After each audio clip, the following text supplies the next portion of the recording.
شروع اللہ کا نام لے کر جو بڑا مہربان نہایت رحم والا ہے۔ ستارے کی قسم جب غائب ہونے لگے کہ تمہارے رفیق یعنی ہمارے نبی نہ رستہ بھولے ہیں نہ بھٹکے ہیں اور نہ یہ خواہش نفس سے کچھ بولتے ہیں۔ یہ قرآن تو ایک وحی ہے جو ان کی طرف بھیجی جاتی ہے، ان کو نہایت قوت والے نے سکھایا یعنی جبرائیل نے جو طاقتور ہیں۔ پھر وہ پوری طرح بیٹھے جبکہ وہ آسمان کے اونچے کنارے پر تھے، پھر وہ قریب ہوئے، پھر مزید نیچے آ گئے تو وہ 2 کمان کے فاصلے پر ہو گئے یا اس سے بھی کم۔ پھر اللہ نے اپنے بندے کی طرف جو حکم بھیجا سو بھیجا۔ جو کچھ انہوں نے دیکھا ان کے دل نے اس کو جھوٹ نہ جانا۔ کیا جو کچھ وہ دیکھتے ہیں تم اس میں ان سے جھگڑتے ہو؟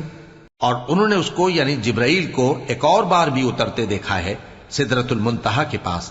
اسی کے پاس ہمیشہ رہنے کی بہشت ہے، جبکہ اس بیری پر چھا رہا تھا جو چھا رہا تھا۔ ان کی آنکھ نہ تو اور طرف مائل ہوئی اور نہ حد سے آگے بڑھی۔ انہوں نے اپنے پروردگار کی قدرت کی بہت ہی بڑی بڑی نشانیاں دیکھی۔ بھلا تم لوگوں نے لات اور عزا کو دیکھا اور تیسری مورتی یعنی منات کو؟ مشرکو، کیا تمہارے لیے تو بیٹے ہوں اور اللہ کے لیے بیٹیاں؟ یہ تو بہت ہی بے انصافی کی تقسیم ہوئی۔ وہ تو صرف نام ہی نام ہے جو تم نے اور تمہارے باپ دادا نے رکھ لیے ہیں، اللہ نے تو ان کی کوئی سند نازل نہیں کی۔ یہ لوگ محض خیال و گمان اور خواہشات نفس کے پیچھے چل رہے ہیں، حالانکہ ان کے پروردگار کی طرف سے ان کے پاس ہدایت آ چکی ہے۔ کیا جس چیز کی انسان آرزو کرتا ہے وہ اسے ضرور ملتی ہے؟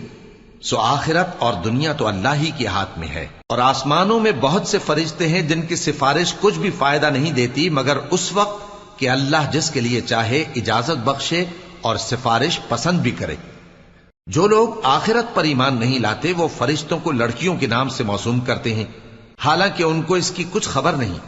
وہ صرف خیال و گمان پر چلتے ہیں، جبکہ خیال و گمان حق کے مقابلے میں کچھ کام نہیں آتا۔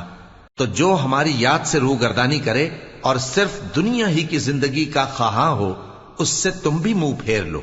ان کے علم کی یہی انتہا ہے۔ تمہارا پروردگار اس کو بھی خوب جانتا ہے جو اس کے رستے سے بھٹک گیا، اور اس سے بھی خوب واقف ہے جو رستے پر چلا۔ اور جو کچھ آسمانوں میں ہے اور جو کچھ زمین میں ہے سب اللہ ہی کا ہے، اور اس نے خلقت کو اس لیے پیدا کیا ہے کہ جن لوگوں نے برے کام کیے ان کو ان کے اعمال کا بدلہ دے، اور جنہوں نے نیکیاں کی ان کو نیک بدلہ دے۔ جو صغیرہ گناہوں کے سوا بڑے بڑے گناہوں اور بے حیائی کی باتوں سے اجتناب کرتے ہیں، بے شک تمہارا پروردگار بڑی بخشش والا ہے۔ وہ تم کو خوب جانتا ہے۔ جب اس نے تم کو مٹی سے پیدا کیا اور جب تم اپنی ماؤں کے پیٹ میں بچے تھے تو اپنے آپ کو پاک صاف نہ جتاؤ۔ جو پرہیزگار ہے وہ اس سے خوب واقف ہے۔ بھلا تم نے اس شخص کو دیکھا جس نے منہ پھیر لیا اور تھوڑا سا دیا پھر ہاتھ روک لیا؟ کیا اس کے پاس غیب کا علم ہے کہ وہ اسے دیکھ رہا ہے؟ کیا جو باتیں موسیٰ کے صحیفوں میں ہیں ان کی اس کو خبر نہیں پہنچی؟